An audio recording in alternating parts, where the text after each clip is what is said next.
as a that were giver if you're designed to making put progress on your black goals. women in their So place that's and one way to of giving. argue Another way of the, giving is to think of that it black as liberation you make really a was set of only about strategies that liberation you're of the going black man. after, and you're really making grant making or investments based on those strategies. For instance, the Gates Foundation, one of our strategies is really to tackle HIV around the globe.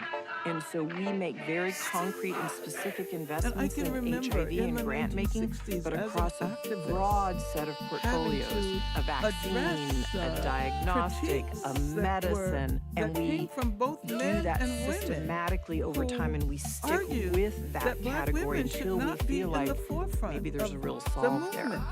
That we as black women should be doing the cooking and the domestic work, and if we had a So role direct aid in is when you these literally new put movements that the were cash in emerging, somebody's hand then or it in should be their perhaps as the mobile wallet, educator. let's say. I And personally the other remember type of getting giving is really into a giving number to of an arguments, organization with people who then very much disperses the captured money. by that So when I notion say that putting money that in directly order in for somebody's the black hands, man to there are over rise, the black 300 woman studies had that to have step been back. done of where when And you put a so I what wrote they that call a cash article in transfer 1970. It into was published in somebody's the Black account, Stone. it's incredibly effective because About you not only 10 change, years let's say the later, thing they're I having trouble decided to doing is write putting women race and nutritious class. meals on the table for their children.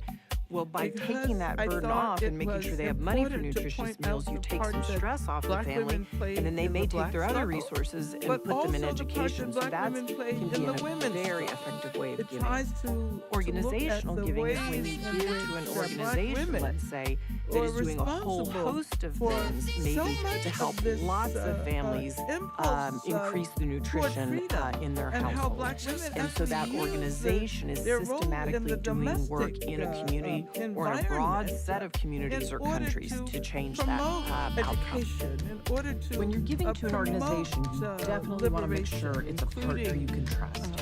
I helping to recommend looking at organize sites slave such as revolts. Charity Navigator, I Giving understand that Compass, there's or new GiveWell. literature There are also plenty of other resources the out there roles to that help black you women evaluate played an in organization's slave work. revolts. So let's say you were going But to give of to course, Heifer because International. of the You can go up and overwhelming, look at, how long have they been in patriarchal existence? What have they structure of our done? How many society people's and of the lives have they knowledge that gets affected? produced, What did they start doing and what black do they do women now? Who's have on the been board? Or do completely other people know neglected people in the organization? with You can respect also to ask about the understanding, recipients. their Is this organization role targeting in, communities that are the often struggle for overlooked? black How do they liberation? impact What individual did recipients? black women do So when you give to through an organization, assist us particularly not one that only you've done your research on or moving asked others toward an about, end to you can racism, count that your but money is going to be also, spent well, toward greater generally. democracy, And so it's a also, very trusted way, I towards think, the of eventual giving money. emancipation of women.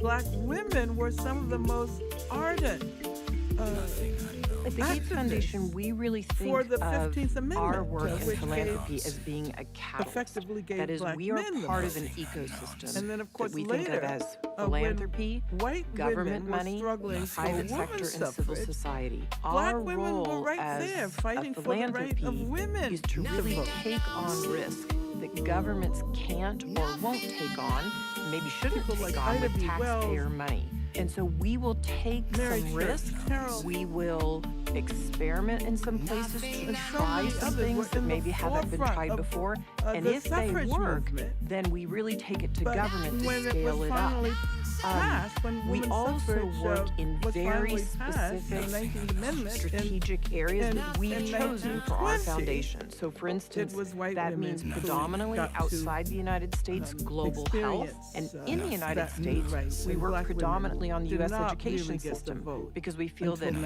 if you can grow up 1965, healthy or healthy when enough in the the United Voting States, Rights Act everybody was deserves a great passed. education. And we're going after very The specific women areas. in the And Black we're Lives Matter putting movement requests for began to proposals out challenge the on whole areas, notion for of leadership instance, that how we've you might taken for solve granted. malaria, whether that's a vaccine or it's a That leadership of medication movements, or it's a first of bed all, net. leadership of Maybe black movements we do need is almost always the new black types man. of bed nets that are easier for people it's to often a redip and minister, to reuse. but So it's very certainly a specific strategies charismatic against individual which we're black doing man. grant making.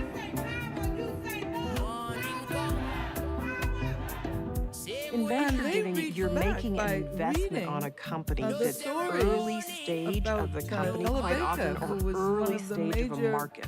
So by figures of investing the in civil them, rights you're placing a movement. bet to say, But I who think this is going to go where it looks was like not the company acknowledged thinks. I at the think they're going time after a because market she that has value, but that hasn't been challenged developed Dr. yet. King. The benefit and of she venture challenged investing is that you can ministers, and she potentially argued earn that money, we didn't but it need also allows these- you to give these philanthropically figures as in you order to build a find marketplace for leadership, that we can causes you find believe in. leadership Pivotal among Ventures is a company the- that I formed the in rank and file of the 2015, movement. and it's really focused on women Barbara and families Ransby's, in the United wonderful book States, on and especially television people and the of freedom color. movement, And so the way Pivotal was works is obviously we read both by do direct these grant making. That is, women we who do then trusted investments began and to local offer partners us at a times. very different Other conception times we of do leadership, some venture a philanthropy, conception that of is some collective investments in new leadership. types of company, And bringing this is companies where we are forward today. that might connect communities. So with venture investing, or some people call it venture philanthropy, you're saying to The yourself, look, there's a system of market that doesn't slavery, exist yet. So for instance, was caregiving in the United States. There is an totally, enormous need for in opposition caregiving for to our the young children development of and any caregiving kind for the of, elderly.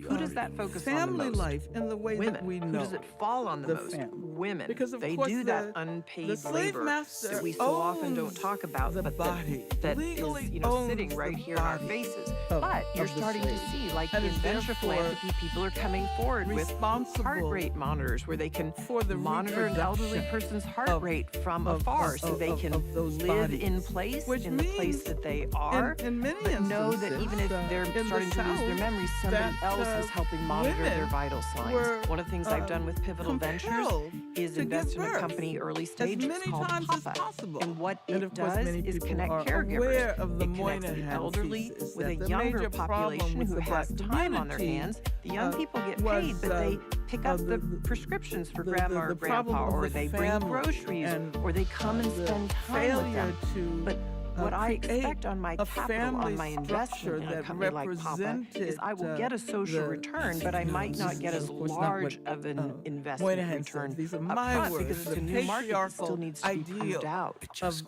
of the family. This was a report, the Moynihan report. As you was, think about your own called philosophy The for giving, Negro I think at this Family, point is a really good time to go case back for to some of the things national we talked about action. earlier in the exercises we Moynihan, did until this on summer, what are your Assistant Secretary values of Labor, and what are the was in charge resources of that the you study have and at was hand. staggered by it. Reflect on Moynihan those says now. the Negro Reflect on, family structure okay, is what is my collapsed, and expertise? we How have might I to use my reach. resources? This is a great time to kind of put both of those together, and that's going to help you figure out, I think, your philosophy of where you might go. Before you start giving, here's some questions you might want to consider. Do I want to give locally or Secondly, globally? segregation.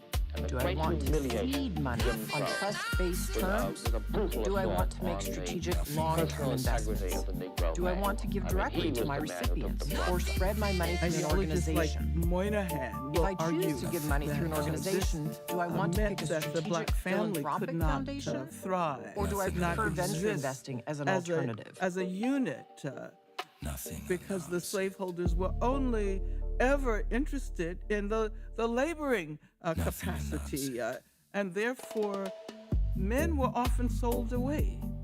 And it's very interesting that if one looks at black naming processes, I thought about this in relation to my own family. In my own family, there are about 2 male names, right?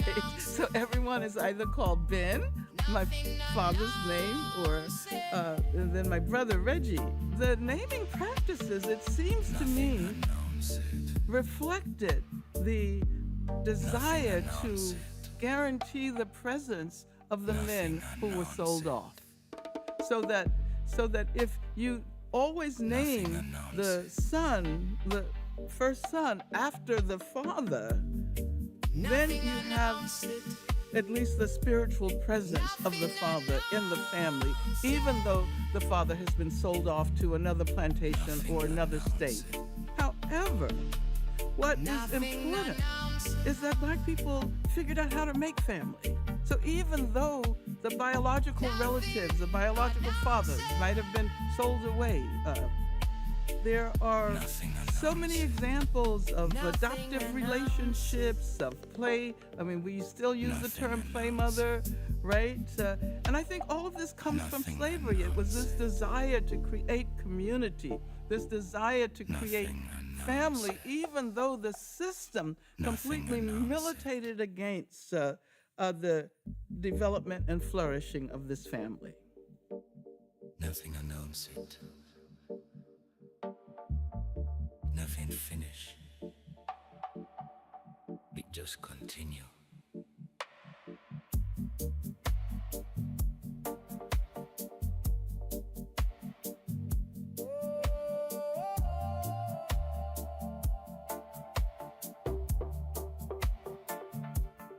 Morning come, same way night did go. No ceremony, no mark. Something remain without name. I come from the Chuck, Not louder. the Sacramento, California, shaped by the West family at Shiloh Baptist Church, with the Harvard College, Princeton University in philosophy. Been so thoroughly blessed to teach at Union Theological Seminary in Princeton and Harvard University of Paris, Williams College. I've been blessed to publish a number of texts like Race Matters or Democracy Matters or the American Invasion of Philosophy or Prophetic Fragments or Prophesied Deliverance of Afro-American Revolutionary Christianity or Black Prophetic Fire. I'm about as blessed a black brother as one Never can stop conceivably moving. be. It slow down, it thin out, but it not disappear. My third value is really to lift up Well, the women, greatest they gift, lift up humanity. the greatest This blessing, idea of and the greatest much joy is given, much is expected. in my I life learned in has high been the school. black I love went to a high school whose that I motto was received Serviam, a from the Catholic late girls' high Clifton school. That is and to the serve. late And Irene. so I learned that To be the idea in second high school, son that if you had something in the to give West back, family, time or money, Brother you Clifton should go and back Sister and give Cynthia it and in the Cheryl. community. That's my Now, I first certainly experience never of the expected world. to be in a situation So the where black the love vast is not resources some that have come from abstract Microsoft would thing. also be coming through me. It I is feel as a real as a responsibility to heart give it attack, back in a very as responsible old and as a thoughtful rock way. in my And, you know, life the and as truth is new that there as isn't foam. equal opportunity And for everybody that is in the but world. And one that's my second particular animating wave in the principle, which larger is I do believe ocean all lives have equal value, but we don't of treat them that way. black I mean, literally, love. just because of where you're born in the world has a determining effect of whether you're going to survive to your Black 5th people birthday. at Just literally our by what best country and community you're born in. are great That is people, not equal opportunity. a And so I world feel like with historical these people, resources that come from Microsoft, precisely we because want to make sure in the just way we continue. give back that every in the child face has a chance of to grow chronic, healthy and productive in systemic life. And that means working hatred, in some of the poorest we have places in the world dished so that out a child every survives the first generation month of life, love survives the warrior first year of life, and survives of the first the 5 years of life in a highest very healthy way. level You know, of at the very spiritual beginning of our and moral philanthropy, I definitely excellence. knew that I believed Look all at lives had Harriet equal value and that Tubman's love. not everybody had the same 19 opportunity in times life. going But back I didn't know how in the strongly belly of the white I felt about supremacist, lifting up slave-ocratic women. beast. I thought that if we lifted And yes, she up, did have you a know, gun men and women in in the her community, that you'd get pocket. a Look at result. Sojourner But it turned out Truth's that wisdom, the field was pretty love biased, of that the way we wisdom, were telling programming and our the partners were, truth they were, you know, about really just looking at the men America. and not the But she women. also And I told the suddenly truth realized about I black have this folks. She core was value critical of lifting up both. women. I really believe When in you that look diversity of at the thought history and how it will of change black people, society if they have it's more hard of to their voice or find resources in Nothing their hands. announced. And so I had to who have actually been then so go back thoroughly and explicitly terrorized write for that into my 400 values. years, And it but became keep one of the dishing animating out principles freedom about why I fighters who then call started for Pivotal Ventures Nothing the in announced. 2015, freedom for even though I'd already done everybody. 15 years of work in philanthropy Why with the was foundation. I it thought, wow, there's this other place I case care about so that deeply, black folk and did I'm not doing create a black version of the Ku that Klux in the Klan foundation, but I want to to say, you preserve it. terrorize us, we'll I have terrorize learned you. that No, eye for an eye leaves us blind. she The lifts up truth everybody around truth her. leaves us Her toothless. children, Less. her family, her community. We're going to It ascend ultimately to a leads higher moral and spiritual in level. philanthropy. That's Frederick Again, Douglass, studies. the Nothing most announced. eloquent In the hands of a ex-slave in the history woman of differently the on her family world. than her What you got to say, Brother And so Frederick she's Douglass? often the one, who's thinking about We who's gonna want eat what liberty in the for household. everybody. How are we going to allocate our time? How am I going to make sure that the kids get a great education? Should be for the Africans as they're wrestling with the encroaching European colonialism. It's for women against patriarchy. Frederick, you are expressing the highest levels of black love. Think of the 400 years of black people being traumatized, day in and day out, week in and week out, yearly, and yet we keep dishing out these wounded healers. First one is all that Joy spreaders. Look at Louis Armstrong. He's not just a revolutionary genius in art. He's got joy in his soul. He's got love overflowing. Look at Sly Stone and Larry Graham sing about I'm living, loving, over-loving. Overcome by over-loving. What's the grand example of that? Emmett Till's mama. If a woman is harassed, We all know who Emmett Till she was. is far more Oh, likely what to a leave precious that little job. In fact, over the course of the next 2 years, she's 3 times Terrorized. that job. Murdered. So we wonder sometimes why Cowardly white supremacist brother in Jim Crow, Mississippi, puts his body in the Tallahatchie River. Often they feel they need to leave a job because it's not a healthy work environment. She plucks him out, brings him back to Chicago. Several other ways to As try the and funeral there at lift Robert's women Temple up to Church of that God in power Christ. influence. And at Pivotal, we look at key sectors of society and are coming up with strategies. Cameras from all around the world. She keeps the casket open. She says, I want people to see this also is America. Go back and think about who have been the seminal people in my life. You know, was it my parents?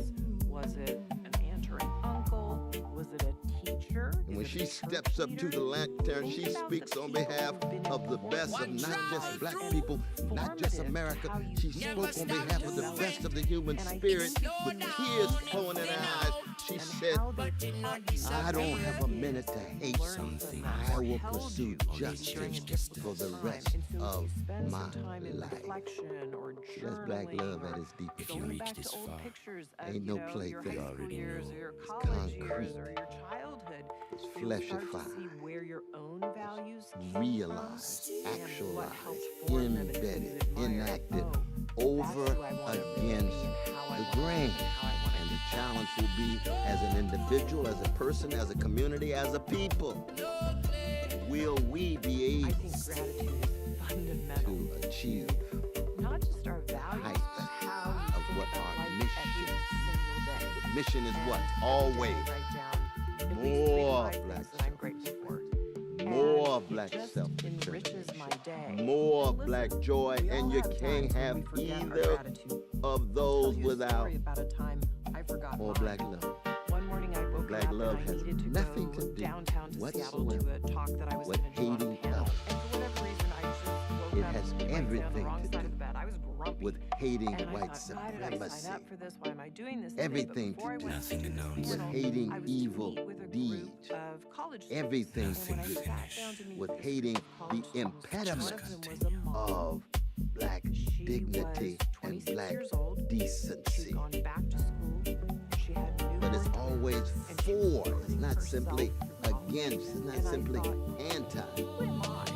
Who am I to have gotten up Black and love is not grumpy just about something I anti-racist. wanted No, to do? it's for grandma. Talk about the importance of It's education. for the people you love.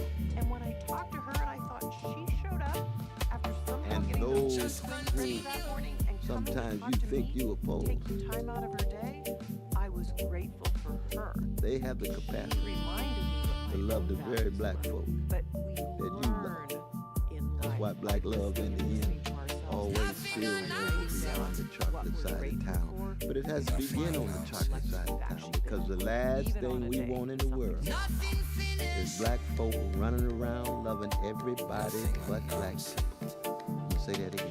The last thing Journal we most want days in the one world way or another. is to when have I'm black on folk trips, running I will around often loving think about what I'm everybody seeing but on that black trip, people. or what I'm feeling, or what I'm Nothing announced. experiencing.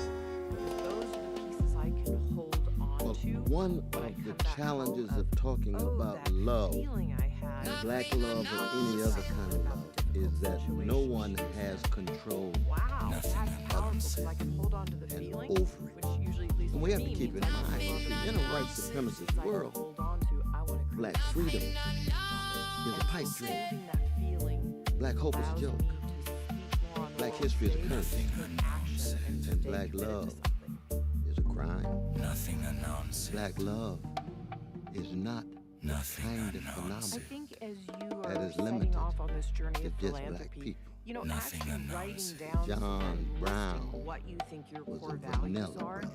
it'll be a touch point that you'll have to go back to later. His Write it black down love, in a way that's meaningful to criminal you, or in a way that you can maybe have it on your desk. Or maybe Lydia Maria it's more, Child but you commit to loved going black back to people. it, you know, every But she was single going to year. die, But I black think people. if you write it Little Elijah down, Lovejoy you'll embed and you'll loved go, black people. He I died look at for these black three people. core values, yeah. Rabbi Hesher, who could stand there and say racism is a form of Satanism. Nothing If we don't treat black people with dignity, America But you're ought gonna not be to surprised that even you're go gonna to their enhance places the way of you worship. think about them probably That's the as love you of black go people. along. So black love is not the kind of thing that you have full control over. You can't police it. But there are some boundaries. And therefore, anytime you talk about black love, black freedom, black history, it will always include those who have been willing to immerse themselves in black love, black freedom, black history. And they have always been vanilla brothers and sisters who thoroughly immersed themselves into black history, black sensibilities, and so forth. Harold Arlen, Stormy Weather, Somewhere Over the Rainbow, that's the Jewish brother from Buffalo. That's Harold Arlen. What did Ethel Waters say? The most negroid of white men I ever met. Ethel Waters got a high standard. Laying out some serious. So I think of giving as several different things. One is you can give your money or your resources. Sometimes people look at me and say, oh my gosh, well, of course they can give. Look at their level of wealth. But I think the thing to understand is that we can all give. If you're taking this class, you're probably thinking, well, can I give back? What can I give back? What scale can I give back? How much time do I have? You can always start somewhere. In this chapter, we're going to talk about the different resources that you have at your disposal.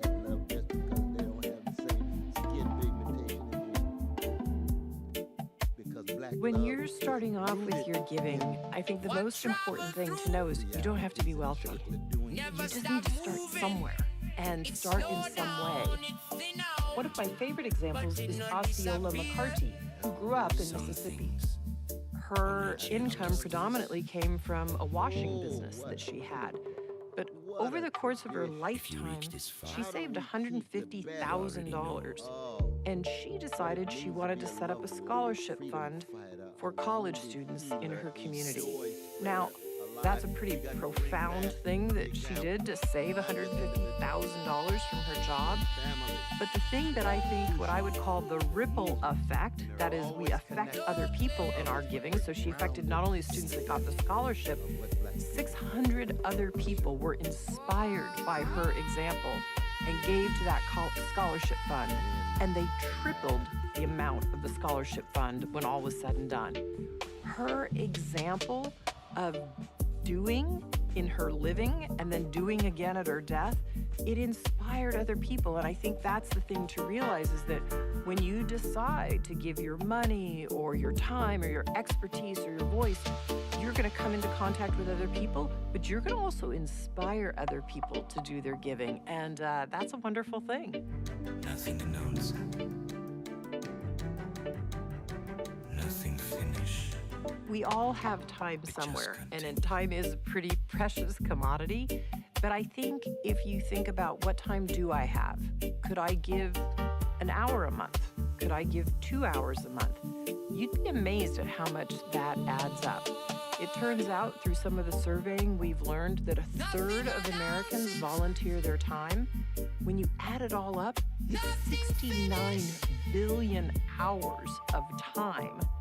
Think about how much effect that can change in the world. So if you think about allocating and budgeting your time and think about, okay, do I need to volunteer that's somewhere near where my business is? Do I want to volunteer my time somewhere across town knowing that I'm going to have to drive further or get on public transport to get to and from? Do I want to volunteer with a friend and do something together? Do I want to volunteer maybe in a way with other parents of other kids who are pulling the kids in? Those are all great ways to volunteer time. And in the process, you're going to be learning far more than you set out and knew at the beginning. Nothing unanswered. We know the skills we have in our job, whether you're good at, say, marketing or you're good at the finances in your company, or maybe you're a good graphic designer in your company. But take the lens of saying, how might I use those skills out for a nonprofit in my community? I guarantee you there are so many organizations in your community that could use your skill. Knowing how to promote the food drive that they're doing, knowing how to promote the campaign that they're organizing, knowing how to just talk to people about the next meeting that they're going to have and make it sound as interesting as the topic really is, right? You have a lot of expertise. And if you do an inventory of what you have in your business, in your skill set that you have, then think about, how might I take one or two of those skills and apply them out in the community?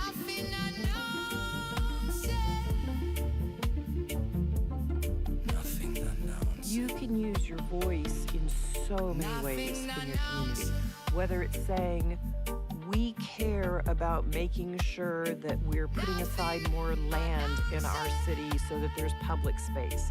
Boy, that's something where you can use your voice and say you expect it out of the city council, you expect it out of the government. You could use your voice to say, we don't want to have this much gun violence in our community. We are going to do something about it, and we're going to march on our state capitol, and I'm going to get another 300 people who are like-minded together, and we're going to organize ourselves, and we're going to march on the state capitol, on the following days every month. That's a way to use your voice. So early on in my giving, I really wanted to stay behind the scenes because I felt there was still so much I needed to learn. And I also started to realize that if I was going and traveling to these countries all over the world, if I could go in anonymously, I would learn so much more because people wouldn't have a bias about who I was when I came into their home or their community. Over the years, though, as I got so passionate, particularly about equity for women, I realized that I probably had a unique role to play and a voice from everything I'd learned. And I felt that if I'm in a position where I can give voice to If you're a these native issues or that fluent women have English-speaking told me expat about living in Italy so and you're looking for eloquently a and new so online career, vociferously, if I can give And voice billions to of issues dollars on the global expected stage on their before. behalf, I should do We that have more because money being hopefully then I invested can in the get more United government States than at resources any to time try from countries in the history of our growing country. direction of More creating Americans are equity. working So today when I was thinking than about ever whether before. I wanted to This week it was discuss announced that inflation saw the largest outside the foundation monthly about issues that I decline was in more passionate than about. 6 years. I Just started to happened. realize my It's kids were just getting a bit older. given I was out. The telling media my reported children, it, and "You see a we accepted transgression or you the see best in something 6 wrong with years. The somebody tax else, cuts in speak our out. great, big, Don't be beautiful silent. bill are saving hardworking families And I was teaching thousands them, and thousands of use dollars, in that difficult like with the situation. Find provisions, somebody, go to a no teacher, tax on go tips, to, no your tax on friends, band overtime, together, and make no sure you talk tax to on me, Social talk to other Security for our parents. great And I seniors, thought, wow, along with the okay, interest I'm deduction teaching on a my loan children used to speak purchase a up. car, but am only I if that car is made in walking the America talk? Am I and a speaking up in the 100% world? expensing I for our have job a lot of creating fear about businesses. stepping out publicly. Our stock markets I remember are one at of the their early highest things I did, point I practiced in and practiced and many practiced and years, practiced but we can way too actually much. say And I was of all just so time. nervous about And your standing in front of a 401ks, large pensions, and audience. retirement Not accounts that are I setting hadn't records spoken every publicly single before. I'd day, gone the public highest in speaking history. business school. I For presented years, we paid Microsoft the and highest price for prescription drugs anywhere in the But when you're world. in a whole Now we new pay field the like lowest global price health, under I my would most often just feel like, favored gosh, nation's this audience policy must because I was know able so to much get the more than rest I of the do. world and the So it took me a while pharmaceutical to realize, companies you know, to I've act learned a lot responsibly. from being out in the Drug field, prices are coming doing the down homework, by doing 70, part of the 80, research, and talking with so 90%. many scientists. No, I have something to TrumpRx.gov. bring to This will ultimately And once reduce I the start cost to of health care. You recognize have to that, go to then it just TrumpRx.gov and take advantage of it. I feel like But the if I'm doing cost my of health care office, is coming if way I'm doing down what because I of what think is we've done right with in the world, prescription drugs. And with Trump I accounts, know every to child write in America insurance now and has everything access I've to a learned, tax-free investment account taking the to criticism save doesn't- for their future. just doesn't Billions bother and me. You know, I billions had of a dollars are really being difficult invested, decision put to in make by about companies and would I speak individuals out about to take contraceptives. care of I our went to children all so girls that Catholic school. at age And, 18 they will Catholic have Church potentially is not hundreds of really thousands of for dollars in their account, contraceptives. and they'll yet, get off to a I great knew I start believed them. in I life. believed in them. I So knew for when my that, kids go got to the appropriate age, TrumpAccounts.gov I would counsel them and to sign use up them. your I saw child differences or they made any in child women's who'd like lives. to I sign saw- up. I learned Our from previously women wide open in borders have been communities who transformed think, into "Look, the it's a most matter of secure life and borders death. I can't in the history of our child. country, can't with have another zero child." illegal aliens And being so admitted I to thought, the well, United okay. States I in the also past learned growing up 14 from months. That is that zero. religion that, you know, Nobody thought it was care about possible. every human being, We had the care about worst others. border And, in the history as of I our started country, to and now realize we what have the was best. true and Crime right is for me, what plummeting do I do? nationwide What with would the I murder teach rate my at children? its lowest level Okay, then I since felt, right, then I 1900, should speak this or world more than is my truth. Not everybody has to 125 agree years with ago. me, but We're I making a do record know from investment talking in to our so armed many forces, and women we have that the if they strongest can and most space powerful military time by versus far their children, anywhere in the they're world. educated and the I families built are it during my well-together. first term, and unfortunately, we're forced to use it now. We won in Venezuela, which is now working with us to produce millions and millions of barrels of oil. We are likewise winning big in Iran, and you will see the fruits of that labor very, very shortly. America is back and doing really well, but we still have a major challenge that must be urgently addressed because no country can be great without fair and honest elections. You have to trust your country because if there can be no trust, there can be no greatness, and that's very simple. No trust, no greatness.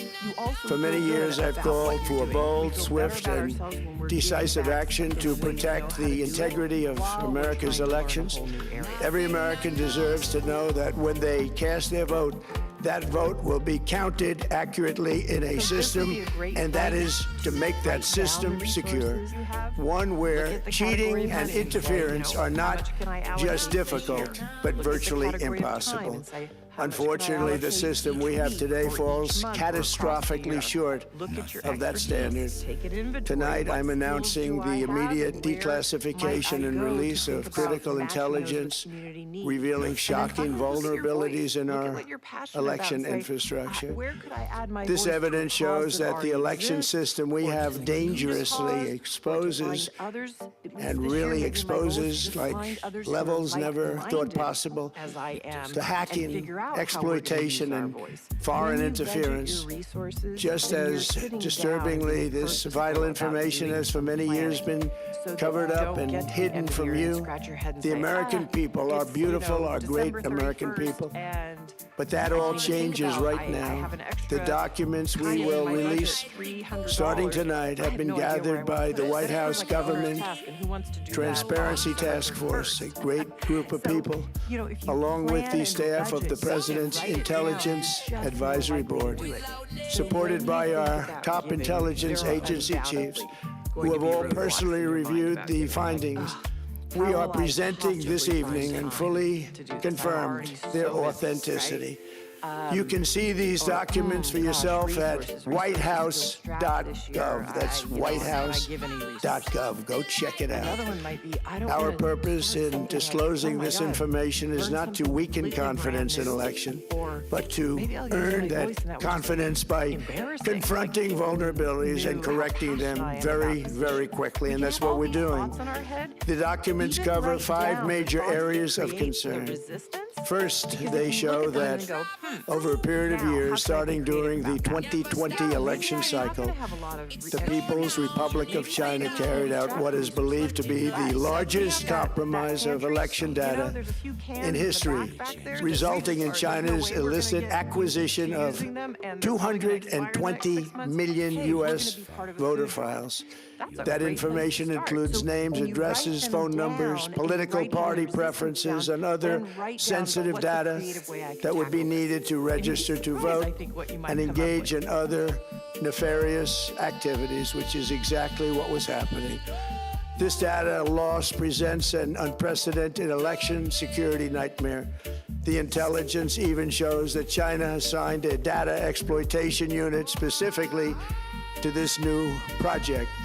Compounding the travesty, the second set of documents we are releasing reveals that members of the deep state, very, very famous group of people, in many cases, in our intelligence agency work to actively suppress and downplay information about the extent of China's sinister election meddling, covering it up from both the president and the American people like nobody thought was possible. U.S. spy agencies began learning about the compromise of voter registration files in 2020 when they discovered that tens of millions of voter data, think of that, tens of millions of voters' data in 18 states have been bought, stolen, or hacked by China. Yet those responsible for sounding the alarm instead kept the information secret and hidden. They did not disclose to me as president or to anyone else, and to the best of our knowledge, they did not inform Congress. In fact, all they kept saying is, this is the most secure election in the history of our country.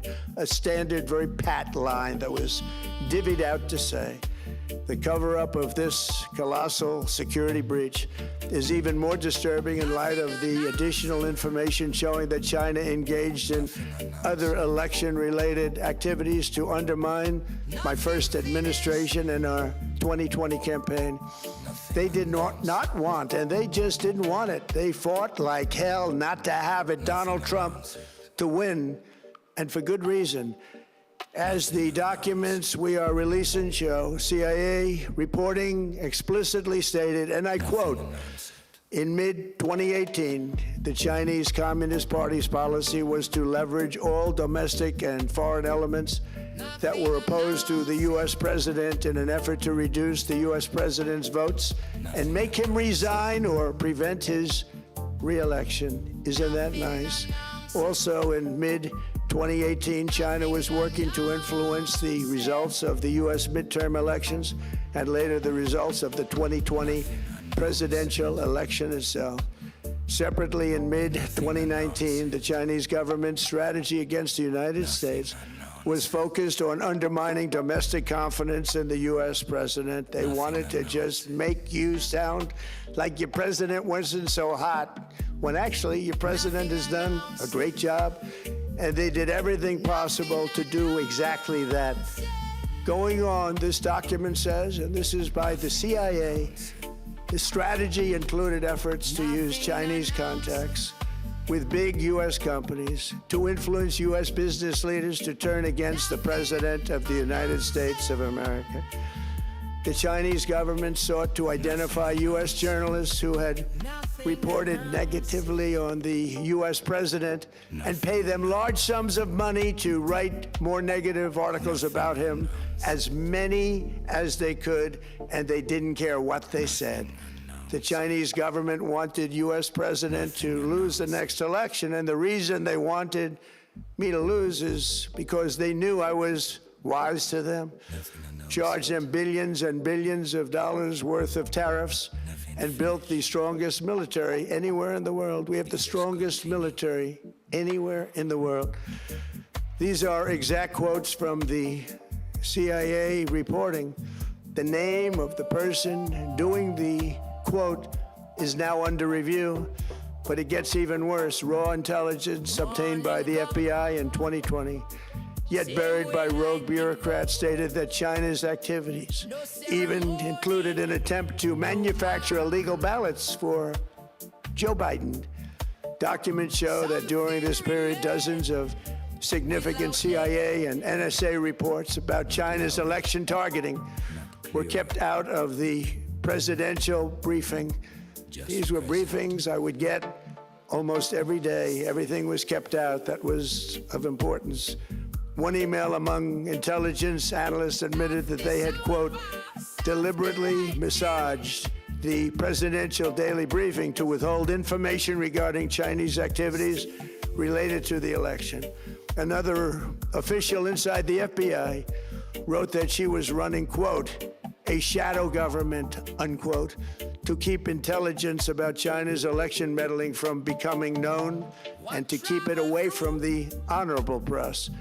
Other officials who witnessed such efforts perceived the motivations to be blatantly political.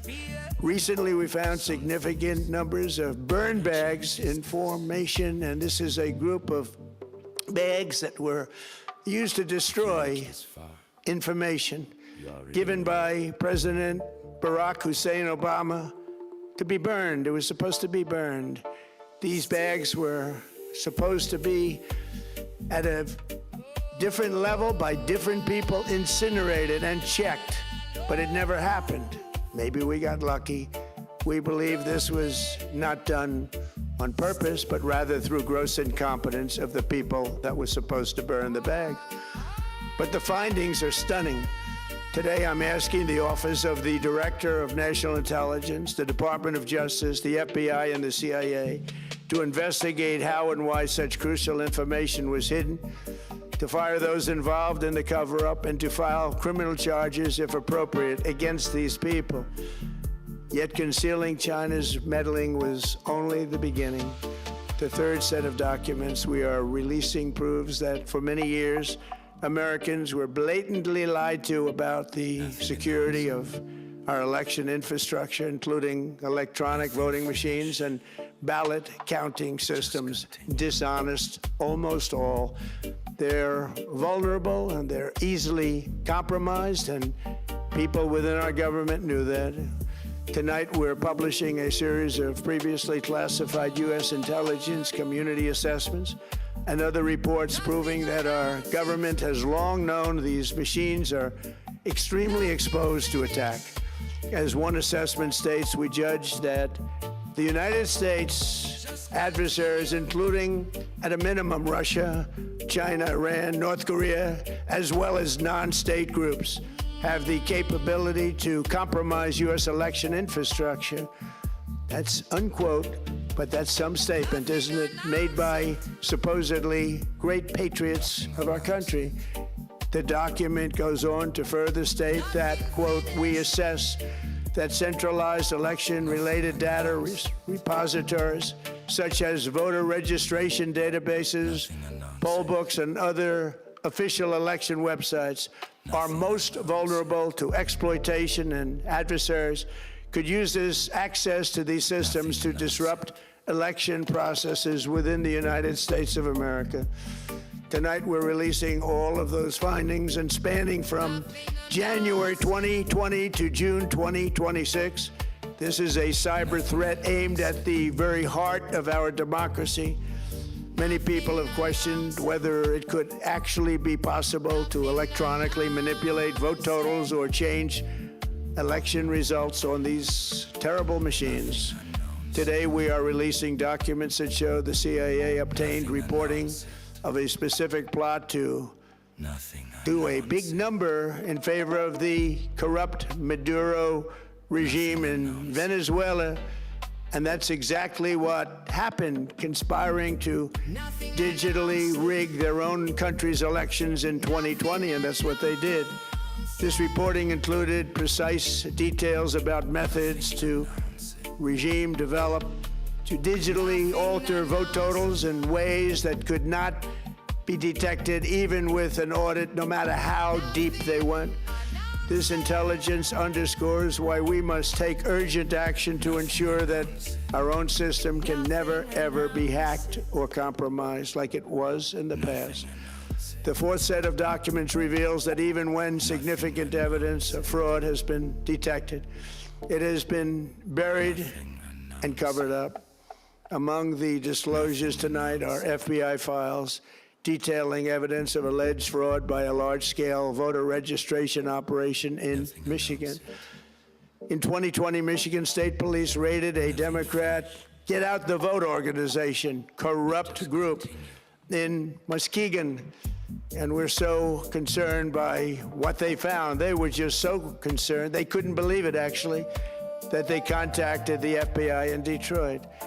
The documents state that some canvassers admitted to FBI agents that they signed voter registration forms in other people's names, submitted fraudulent registration for people who did not exist, and received gift cards tied to their number of applications that they produced.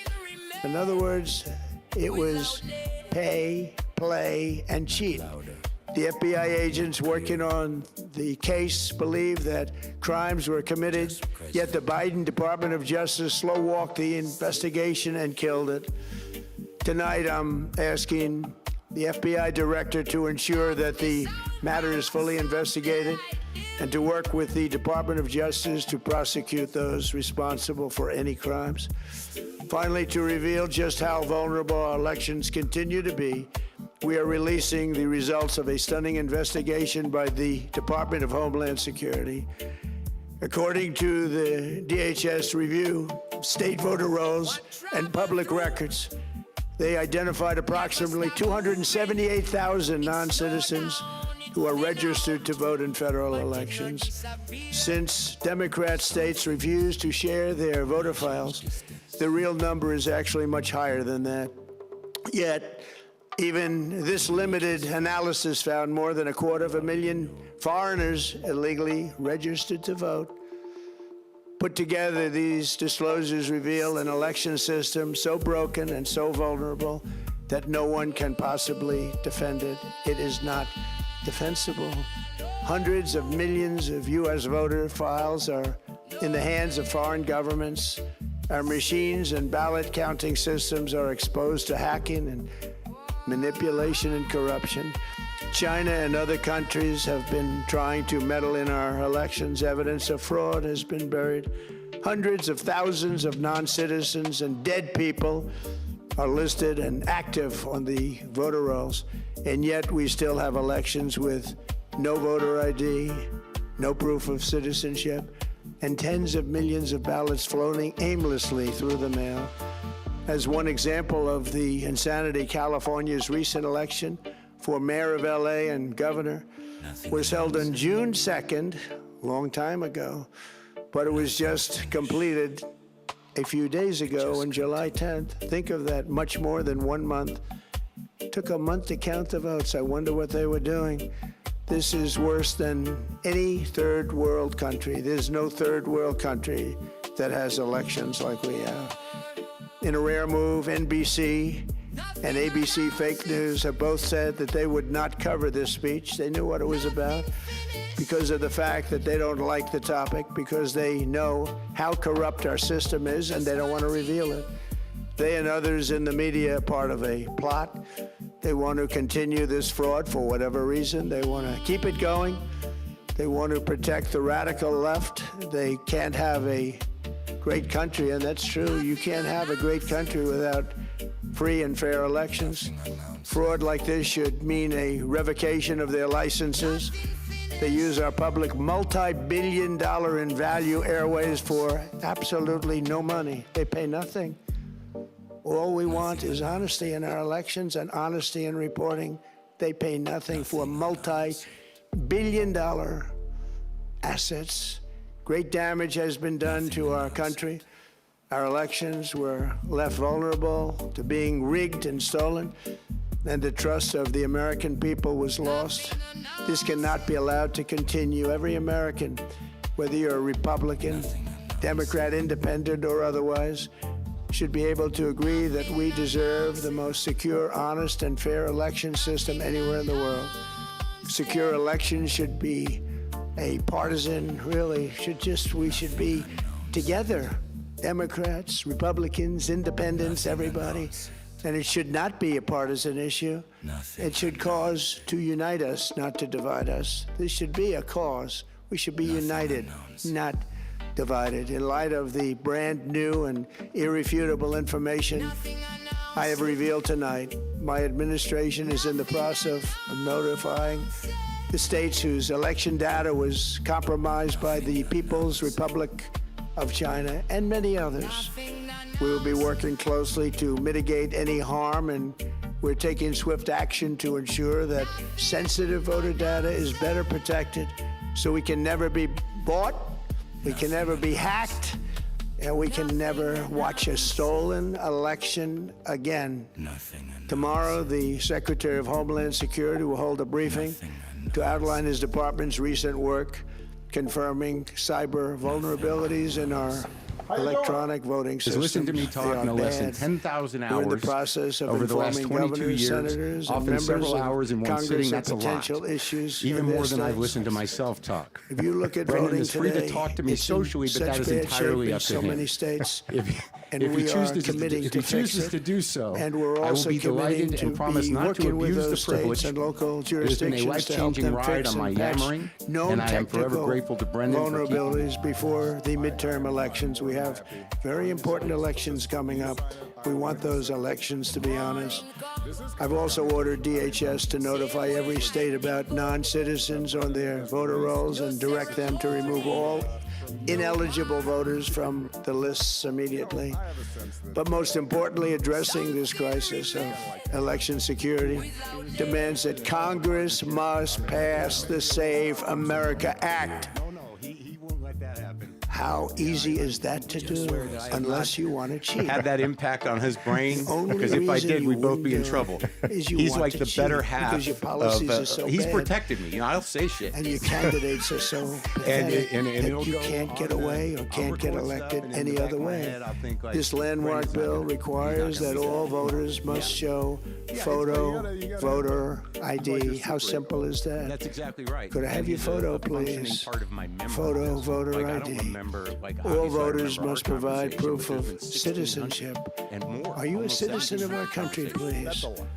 And hopefully there will be no corrupt mail-in ballots, which if you watched California and so many other places, mail-in ballots are inherently corrupt. Feeling about this whole thing. So you would have no moving on mail-in from ballots this except thing that has for been, illness, disability, military deployment, or 16 years. travel Yeah, if you're going I mean, away on business or maybe you vacation. can help me. I These feel reforms are okay. urgently I needed feel to like stop I'm the sort of vulnerabilities that ready I've for a break. mentioned. But, To all but there is Americans, sort I of ask a you to year pick up there your phone tomorrow, call your representatives in the House and Senate, and demand that they pass the Save America Act without delay. Together we will restore faith and confidence in our country, and we will be bigger, better, and stronger than ever before. Thank you. God bless you. God bless our great military, As in and God bless America. Thank you very much. but like they need something, right? That there is a feeling of like, how am I going to feel less alone? How am I going to deal with my mental this or that? And how am I going to find a way to exist in the world that we're living in? I mean, I'm not offering them solutions, but I am commiserating, and it's comforting. they trust you. Yeah.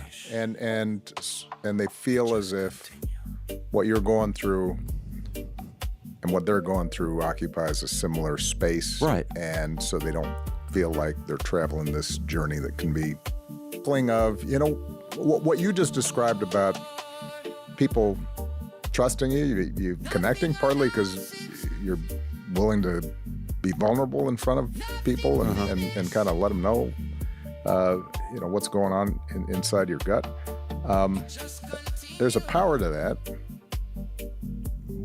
What's another way of channeling it, right? That may be different than you playing a character in a movie, or Right.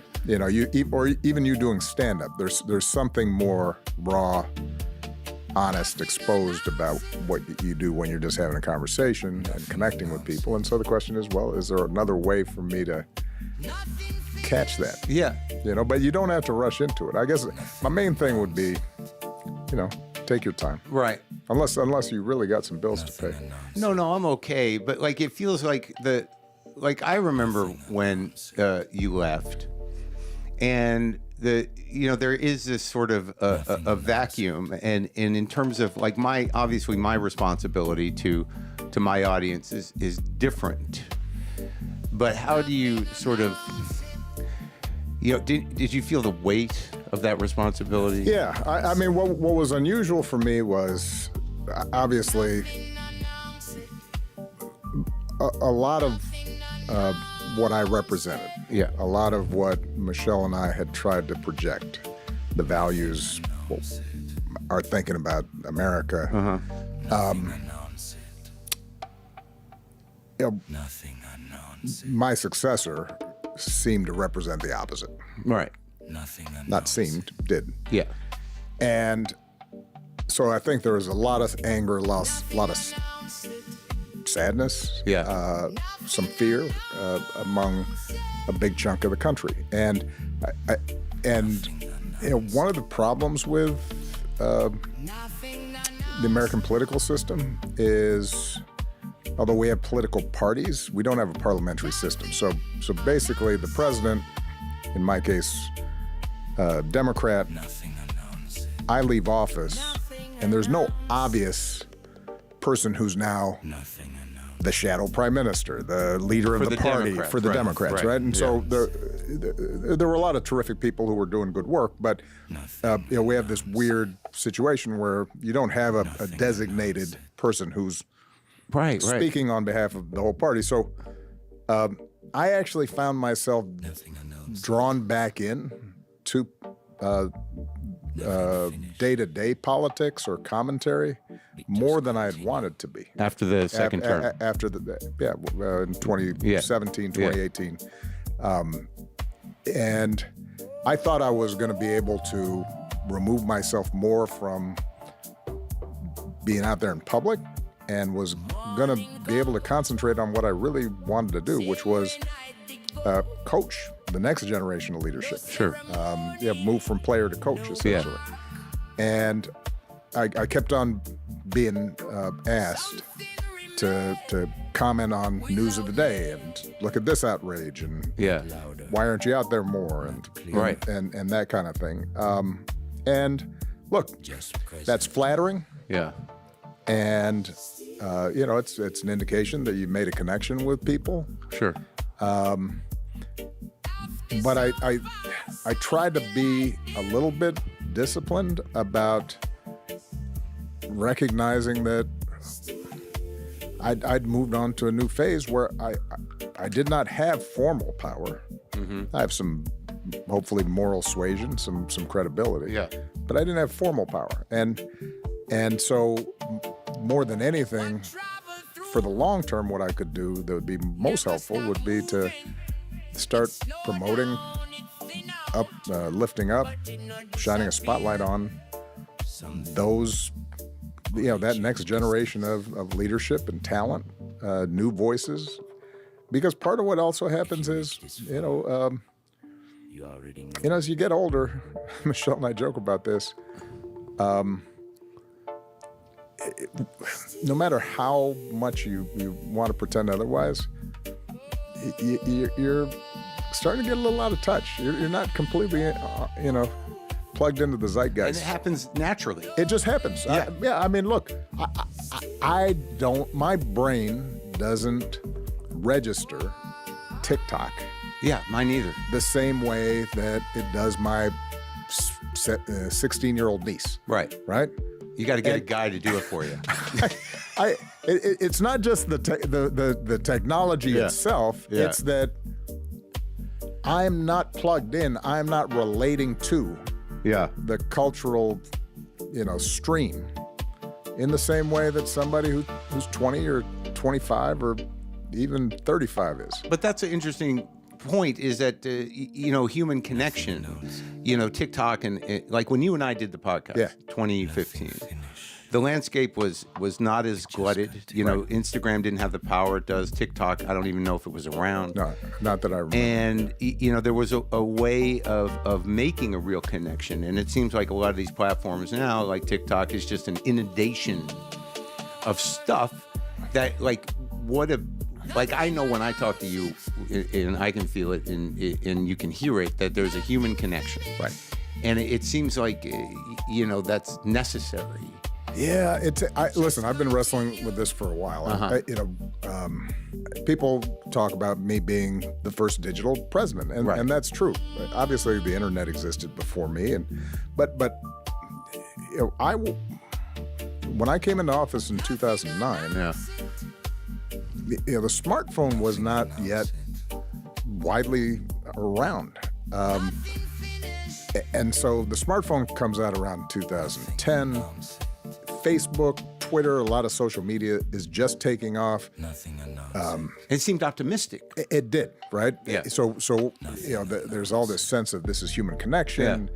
My campaign wouldn't work. I joke about the fact that I was an early adapter of all this social media, not because, by the way, I was so smart. Yeah. It was that my campaign was broke enough that I had to rely on a bunch of 20 and 25-year-olds volunteering in our office. Yeah. And they'd say like, hey, Senator, this is a website. And I say, oh, website, great. You know? Well, Sounds good. Sounds good. And say, so you can have pictures and you can have even video on there. Yeah. And see this little box, like people can click it and they can contribute money. Right. And I'd be like, really? That's good. That seems useful. And then they'd say, and this one, they can like volunteer. And I'd be like, well, that's great. Yeah, let's do that. And so part of the reason I was elected was we were adapting all these new media. But this dates myself when I talk to audiences. I was like, our social media was MySpace. Yeah. And Meetup. Right. Now, Meetup is the one that I always tell people is the most interesting to me. I don't even know what it is. I missed it. So Meetup was, it was a social media Early application. Yeah. And you could send basically text over. So let's say there were a bunch of volunteers up in Idaho. Oh, yeah. And Idaho is not a big blue state with a lot of delegates, so we don't have the resources to send a whole staff, paid staff up to Idaho. But we have, a few volunteers, some people, some supporters. They send us a message saying, "Hey, we're Idahoans for Obama." Yeah. And we'd love to build we think, you can win this state. And so we go, all right. So we'd send a bunch of information through Meetup, and we'd give them the app. And basically what the app would do is you could send out, here's Obama's positions on things, here's, dates of debates and this and that. But the main thing it did, hence the name, was it would help these volunteers organize themselves to meet up. In person. Yeah. In a church basement, in a bar. Right. In a VFW hall, whatever. And what I always tell people was wonderful about this rudimentary app was they'd show up when they actually met in person. And maybe they were assuming that they all thought the same way and had the same positions on everything. And they'd show up at some Obama volunteer meeting, and you'd have what looked like an ex-Army sergeant with a crew cut. Yeah. And you'd have a young black woman with a nose ring. Yeah. And you'd have a suburban mom, with some kids. Right. And it turned out that by virtue of meeting in person, you kind of realize people are a little more complicated. Sure. Maybe they don't agree with me on everything. Right. Maybe and that's a good thing, right? So it creates this friction and this interest. And it forced people to kind of say, all right, well, it turns out that I don't have to agree with everything to work with somebody. Right. And then out of those meetings, they'd have to go out and start knocking on doors, and that's the ultimate meetup, because now you're forcing yourself to talk to strangers who definitely don't agree with you on stuff. But there was that sense of human interaction. Yeah. In all and that gave people a sense of how somebody could be a good guy but also have blind spots. Somebody could be, seem like a real jerk, and yet there's this redeeming quality. It's the same sense that you get living in a neighborhood, right? Oh, yeah. Which is like you go to the soccer game and all the parents are sitting around, and some guy or gal may not be your cup of tea, but then you see him hug their kid and you go, oh, And you know what? he's all right. He's all right. Well, and that's foundational to democracy working. Correct. And what happens now is that with us and them, and with all these social media platforms, being individuals' reality. Right. So there's no conversation. You just got people blasting away at your face all day. And the whole reeling thing, the algorithm. Yes, yes, yes. It does capture your mind and send you down a very narrow track in a way that, and it's interesting for me. I said, like, my brain doesn't work that way. Right. But I'll be honest with you. With me, it's mostly like sports videos. Yeah, sure. But I see how this mechanism works, where you can just get on a track, and that algorithm is powerful, and you will suddenly be consumed by this thing for half an hour, and you look up and you've wasted a whole bunch of time, but what it's also done is it has narrowed your world significantly, and if you get on a political or social track on those reels, it's hard to break. It'll break your brain. It'll break your brain. And it's so terrifying and disturbing that where you don't, and also the dopamine part of it. It's that people don't have necessarily, whether they do or not, it'll annihilate their sense of values. It'll annihilate principles, in a way, because it works them up by delivering this thing. Well, it is well known. I mean, this has been documented. That, right. The design of phones, the way social media apps are set up, a lot of that is science-based. That arose out of figuring out how to make addiction, right? Figuring out how to make slot machines. Sure. There's a reason why all these pings and lights. And, right. Stuff comes up on your phone. Yeah. When notifications come, if you haven't silenced it on your phone, right? Just that sense of the only game I really play is on my phone is Word with Friends with Pete Souza, my old photographer from the White House. Sure, took our picture. Yeah, and it's just a way for us to stay in touch. Yeah. There's a very particular ping that comes up when he's played. Yeah. And if I haven't turned my phone off, I could be in the middle of negotiations on a nuclear treaty. Yeah. And that ping goes off. There's a part of me that's like, you know what? I wonder what he played. Right?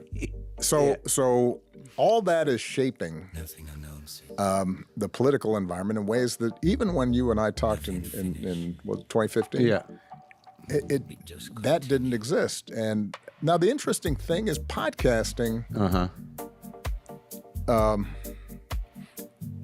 is obviously it's gotten segmented and it's getting chopped up so that people don't listen to a whole conversation. On the video, On the video and all that stuff. There is still, I think, a power in just people listening to conversations if they listen to the whole thing. Sure. That I think is different. Yeah. You and Rogan, I guess, came up.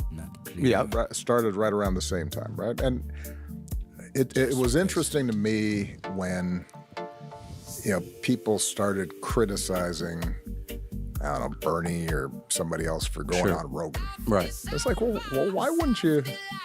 Yeah, of course. Go. If you have time to go have a conversation with somebody,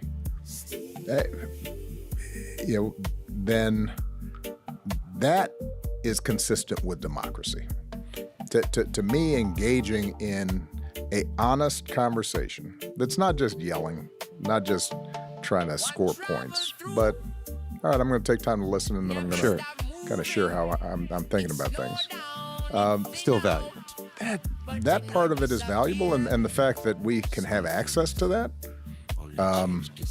that we can in some ways participate in that conversation, I think is actually not the big problem. The problem that happens with podcasts is that they get all chopped up, and then it gets put up on the video stream. Yeah. And the content economy. Yeah. The one thing that we did was always keep it audio, so then we were it's harder to clip audio. Correct. And the people that listen to my show are in for the whole conversation. And I think what you're talking about, which I try to kind of understand or wrap my brain around, is that there's a tribalization happening in terms of, even if Bernie goes on Joe, that Bernie is focused and he knows what he wants to say. Yeah. But when it's taken out of context, or it's solely looked at by a bubble of people. Yes. That the message can become obscured, right, and diminished. Yeah, but look, there's this young state rep, James Tirico, who was on there a while back out of Texas. Oh, that guy's good, right? He's terrific. Really talented young man, and it does require a certain confidence in your actual convictions to debate and have a conversation with somebody who disagrees with you on a whole bunch of stuff. What makes him so good, though? Because there is something grounded about him that you had it too. You know what? So in our foundation, a lot of the work that I do is working with young civic leaders, political leaders, journalists, human rights lawyers, not just here in the United States, but around the world. And one of the first things I say to them is, know what you really believe. Right. Like, that's your starting point. Right.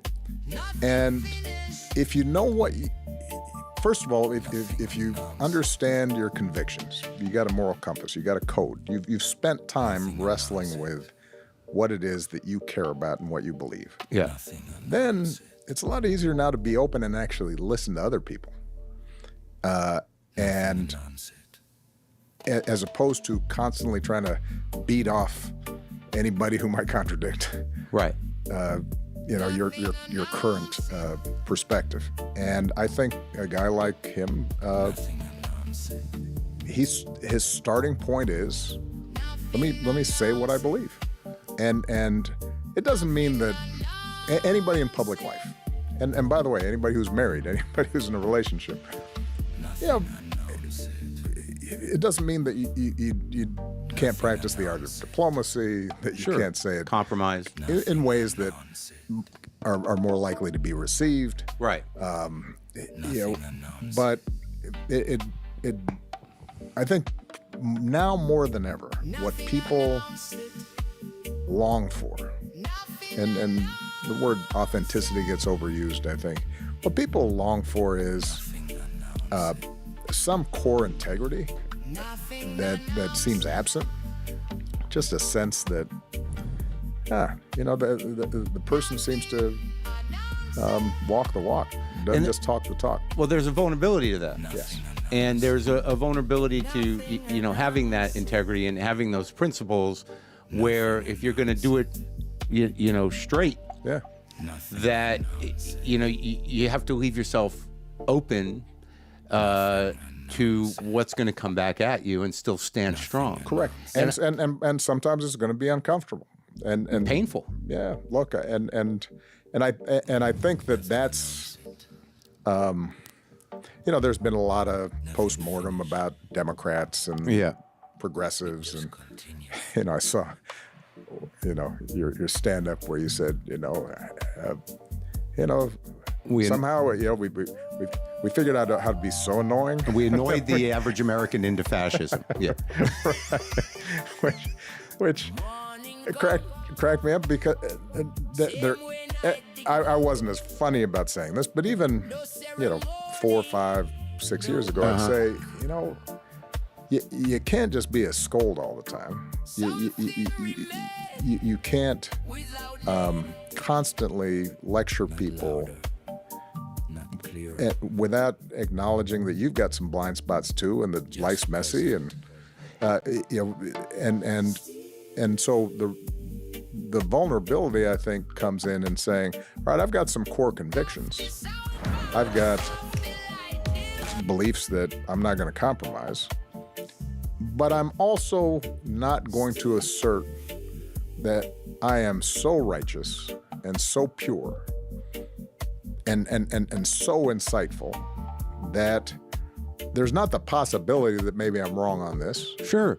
Or that, other people, if they don't say things exactly the way I say them or see things exactly the way I do, that somehow they're bad people. And so there was this weird, what I saw and I think this was a fault of some progressive language, was almost asserting a holier-than-thou superiority that's not that different from what we used to joke about coming from, the right and the moral majority, and Right, with our this, way, and a certain fundamentalism about how to think about stuff that I think was dangerous.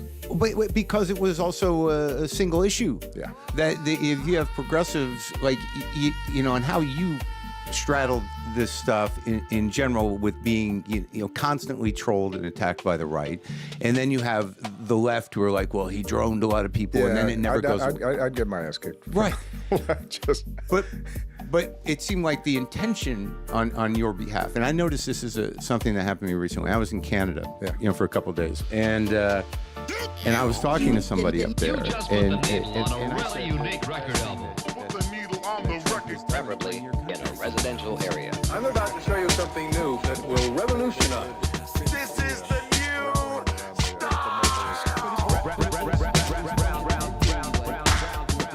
If you're gonna do it properly and make sure you enjoy it. This one dedicated to the devastating beat creator.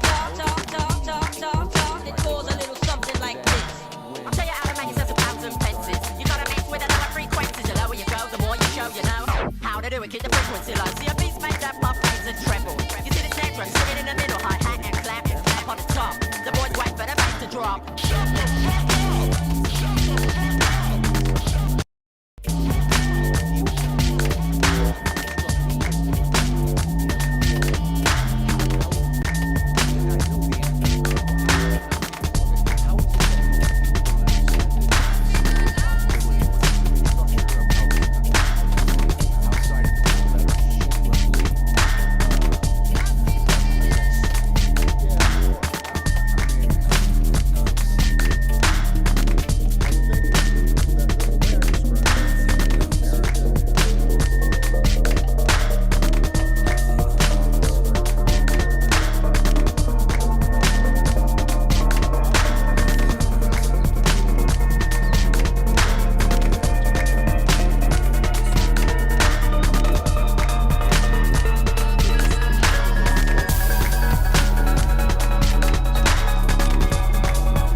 August 16, 2026, that I believe every American, regardless of party,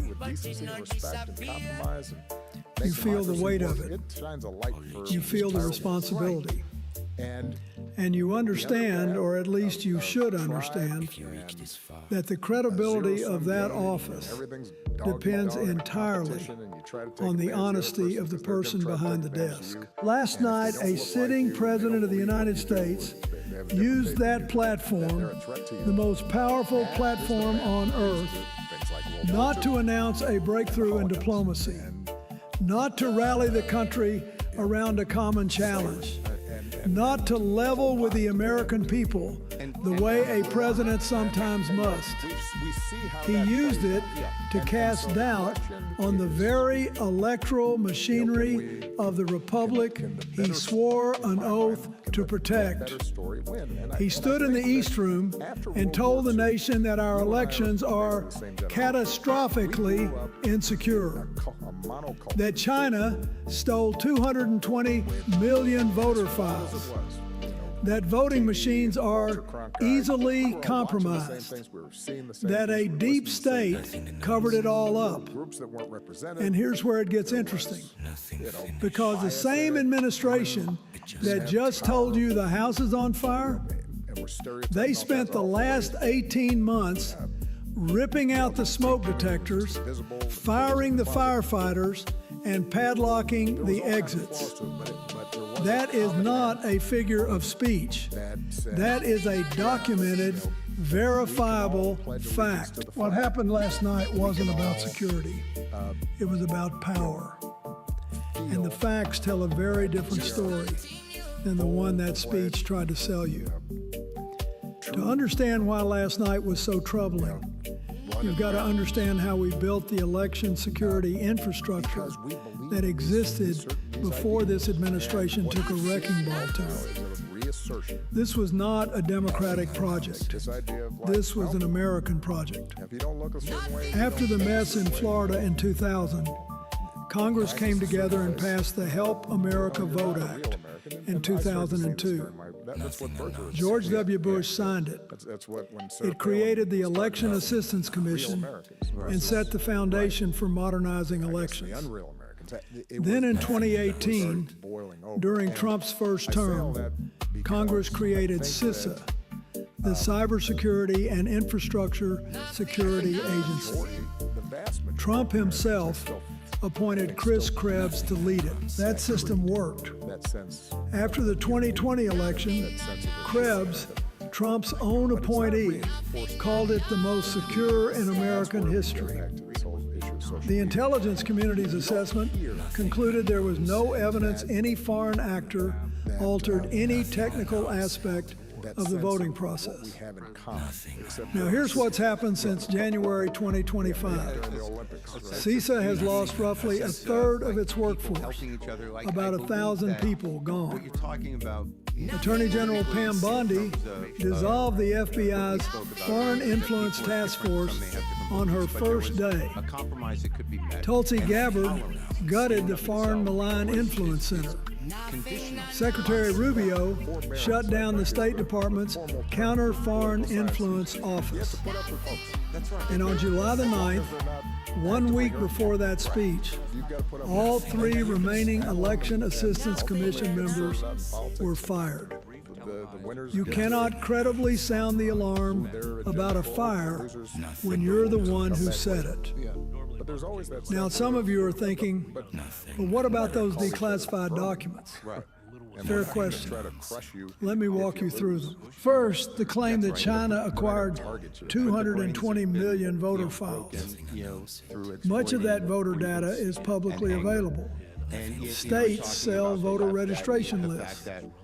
In North Carolina and Ohio, you can download them for free. A joint CIS-AFBI bulletin from September 2020 acknowledged this. The documents contain no evidence China used any of that data to influence a single voter or alter any outcome. Second, the voting machine claims. The speech referenced Smartmatic, and Venezuela. But Smartmatic machines are not used anywhere in the United States except Los Angeles County. And a CIA memo in that same declassified trove concluded Venezuela and Smartmatic lacked the capability to manipulate elections outside Venezuela. The president cited a document that contradicted his own argument. Third, non-citizen voting. Trump said DHS identified 278,000 non-citizens on voter rolls in 4 states, but provided no methodology. Iowa's Republican Secretary of State estimated 2,186 non-citizens registered. After audit, that dropped to 277. Only 35 had voted. And even John Solomon, the conservative columnist with the White House Post, reviewing these files, admitted on camera, the intelligence community has zero evidence that a foreign power flipped a vote in 2020, 2022, or 2024. That's Trump's own reviewer. Let me tell you something about primetime addresses. I gave them on matters of war, economic crisis, and national tragedy. You don't use that platform lightly. You certainly don't use it to relitigate a 5-year-old election fewer than 4 months before the midterms. What we saw last night was a president who dismantled the agencies built to protect elections, then used the resulting vulnerability to claim elections can't be trusted. Think about the paradox. This administration fired 1,000 CISA employees, dissolved the FBI unit tracking foreign influence, gutted the intelligence center monitoring threats, removed every commissioner from the EAC, and then said, our elections are catastrophically insecure. Whose fault is that? 3 major networks, ABC, NBC, and CNN, chose not to carry that speech on their primary channels. That reflects serious institutional concerns about lending the presidential platform to claims already characterized as debunked or exaggerated. And Trump called for criminal investigations of intelligence officials who did their jobs honestly, including Chris Krebs, whom he himself appointed. The message is unmistakable. Tell the truth, and this administration may come after you. That's not how you build trust. That's how you destroy it. Think of election security the way you think about your body's immune system. Multiple layers, all working together to detect threats and keep the system healthy. If you systematically strip away every layer, then express shock that the body is getting sick, that's not a diagnosis. That's malpractice. Arizona Secretary of State Adrian Fontes said his office is now effectively flying blind. Pennsylvania Secretary of State Al Schmidt warned that the rollback will have serious consequences heading into November. The Elections Infrastructure Information Sharing and Analysis Center, gone. The Multi-Sharing and Analysis Center, defunded. The Critical Infrastructure Partnership Advisory Council, terminated. In 2023 and 2024, CISA conducted over 700 cybersecurity and nearly 1,300 physical security assessments for election stakeholders. Those services are now gone. Let me be direct about what last night's speech was designed to do. It wasn't about protecting your vote. It was about controlling who gets to cast one. The speech had 3 strategic objectives. First, building pressure to pass the Save America Act, requiring documentary proof of citizenship to register and effectively ending most mail-in voting. 21 million Americans lack ready access to the required documents. Half don't have a passport. Millions of married women who change their names would face additional hurdles. This isn't security.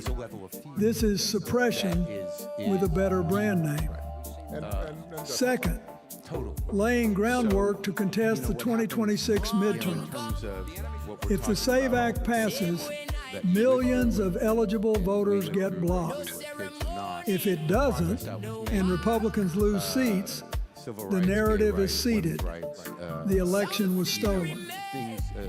Third, Trump himself voted by mail in a Florida special election this year, claiming I couldn't be there, while records showed he was at Mar-a-Lago playing golf. The hypocrisy is not subtle. Now let me look ahead. First, diplomatic fallout. Trump accused China of, quote, the largest compromise of election data in history. China called it pure fabrication. When you weaponize intelligence domestically, you damage America's credibility with every country watching. With a reported Xi Jinping visit planned for September, this is reckless. Second, the chilling effect on public servants. When a president calls for investigating officials who gave honest assessments, every future analyst learns their security depends not on truth, but on telling the president what he wants to hear. Third, with federal support gutted, states face 2026 with weaker cybersecurity than at any point in the last decade. If something goes wrong, the speech has already written the explanation. It's a self-fulfilling prophecy. Fourth and most dangerous, a president repeatedly telling Americans their elections cannot be trusted. Without evidence a single vote was changed, corrodes the shared belief that makes democracy possible. Thank you all. Let me close person to person. Democracy works through ordinary people doing extraordinary things. Showing up, casting votes, counting ballots, and trusting the process. Not because it's perfect, but because it's accountable and transparent. Is election security a legitimate concern? Of course.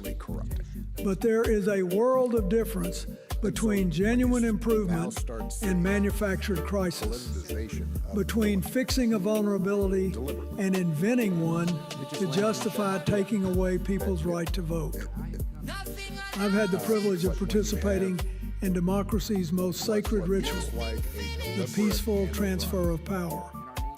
I handed the keys to George W. Bush because that is what the Constitution demands. The real danger is not a foreign adversary hacking our machines. Every serious review confirms that hasn't happened.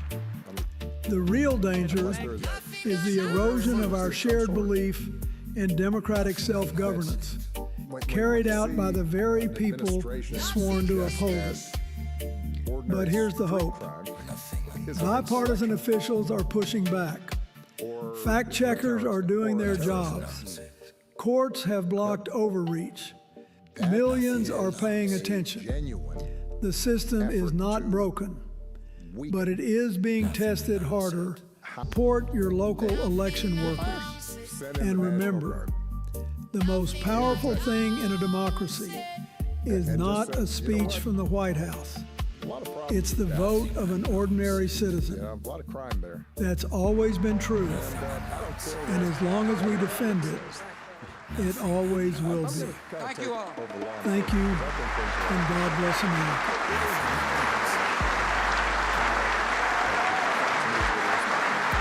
Thank you all. Please be seated.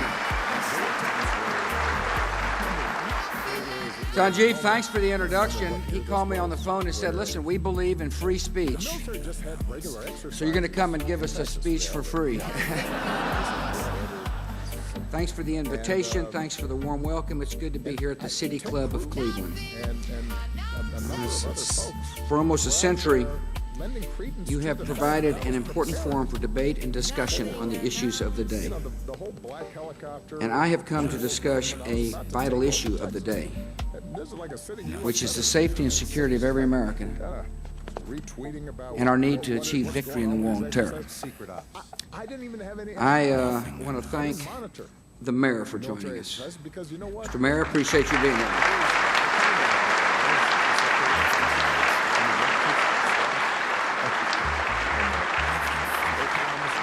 It must make you feel pretty good to get the most livable city award.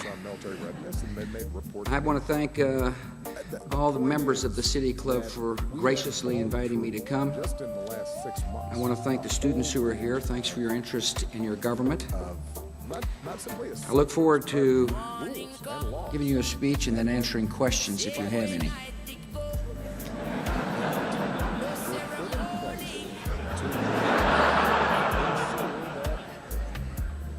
The central front on the war on terror is Iraq. And in the past few weeks, we've seen horrific images coming out of that country. We've seen a great house of worship, the Golden Mosque of Samarra, in ruins after a brutal terrorist attack. We have seen reprisal attacks by armed militia on Sunni mosques. We have seen car bombs take the lives of shoppers in a crowded market in Sadr City. We've seen the bodies of scores of Iraqi men brutally executed or beaten to death. The enemies of a free Iraq attacked the Golden Mosque for a reason. They know they lack the military strength to challenge Iraqi and coalition forces in a direct battle. So they're trying to provoke a civil war. By attacking one of Shia Islam's holiest sites, they hoped to incite violence that would drive Iraqis apart and stop their progress on the path to a free society. The timing of the attack in Samarra is no accident. It comes at a moment when Iraq's elected leaders are working to form a unity government. Last December, 4 short months ago, more than 11 million people expressed their opinion. They said loud and clear at the ballot box that they desire a future of freedom and unity.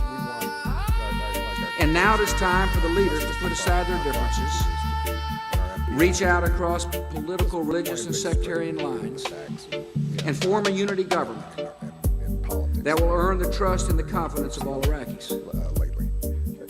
My administration, led by Ambassador Zal Khalilzad, is helping and will continue to help the Iraqis achieve this goal.